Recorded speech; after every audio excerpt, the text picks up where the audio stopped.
طوابير طويلة، تدافع وتسابق في حالات عديدة. يزيد استهلاك التونسيين للخبز في شهر رمضان. نسق استهلاك العائلات التونسية يرتفع بنسبة 20% خلال شهر رمضان.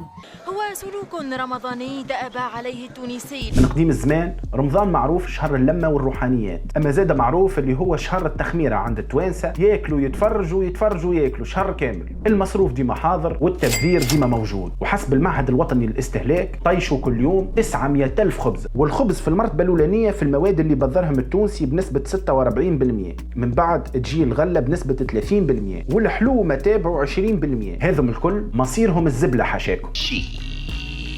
أما مش كاينها غريبة شوية الحكاية كيفاش في تنبك الأزمة الاقتصادية واستهلاك التونسي مازال زايد على القدام، وعلاش أغلب التوانسة في رمضان يوليوا يشريوا أكثر من طاقتهم. تحب تفهم؟ تبع الرشد. تونس في أزمة يا جماعة، والحكاية عندها سنين. يكفي باش تعمل طلع على التضخم اللي وصل ل 8%. بالفلاقي كعبة القشور اللي كنت تشري فيها ب100 فرنك ماشية وتزيد. الشوكوتوم اللي كان يتفرق في المسيرات على عجلة شكون يخلط عليه اليوم؟ هذا بخلاف الصف على السكر والحليب والأجواء اللي تعرفوها الكل. طوابير طويلة من الباحثين عن رغيف خبز لم يعد يتوفر إلا في ساعات الصباح الأولى وبكميات محدودة. أما وقت يجي رمضان كينا نحلوا قوس ما يتسكر كان بعد العيد الصغير. في الفترة هذيك الناس الكل تنسى مشاكلها، وشعارها يولي لا رجوع إلى الأمام إلى الأمام إلى الأمام.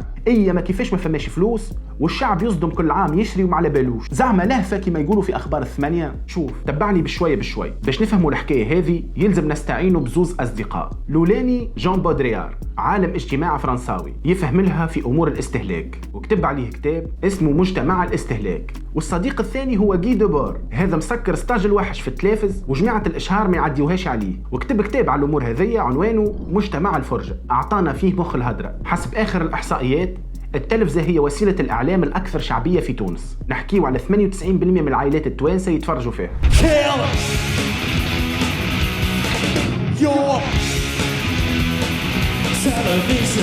وقت يقرب رمضان التونسي يتحط في الصحن وفي الجو متاع الاستهلاك، وتجينا التطمينات من عند السادة المسؤولين اللي يطمنون على مخزون البريك والعظم كل عام. 12,400 طن من لحوم الدواجن المعدة للطبخ، بالإضافة إلى 174 مليون بيضة. هذه الكميات تم توفيرها مع حلول شهر رمضان الكريم بالأسواق. وتولي الناس الكل تحكي على القضية والغلاء والأسوام، رغم اللي هو شهر الروحانيات والتقوى ويلزم نحسوا فيه بالفقير. ومن بعد ندخل على مرحلة التهاني بالشهر الكريم، وقتها ما عادش فيها الجميع يتباتشى مع رمضان، خاصة وأنه قبل بجمعتين تبدأ الإشهارات في التلفزة وفي الفيسبوك.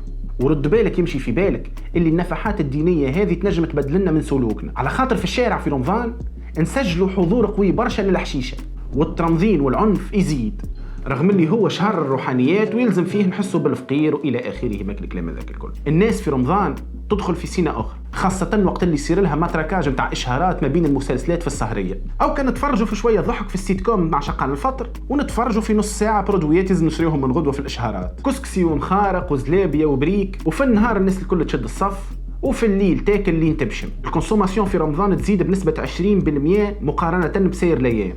استهلاك الجازوز يزيد ب 155%، التمر بنسبة 111%، وحتى من العظم من 17 عظمة نطلعوا ل 27 عظمة، رغم اللي هو شهر الصيام الروحانيات والتقوى ويلزم نحسوا فيه بالفقير. بعد شقان الفطر شوية دراما مع المسلسلات وبرشا إشهار يتعرض علينا، ونحن نتفرجوا مركزين مع البطل شكون قتل ولا يحب شكون، وشكون عرس بنت عمة ولد عمه للباش اللي جابت منه صغير. بدر هو ولدي. وهكاكا تتعدانا سهرية.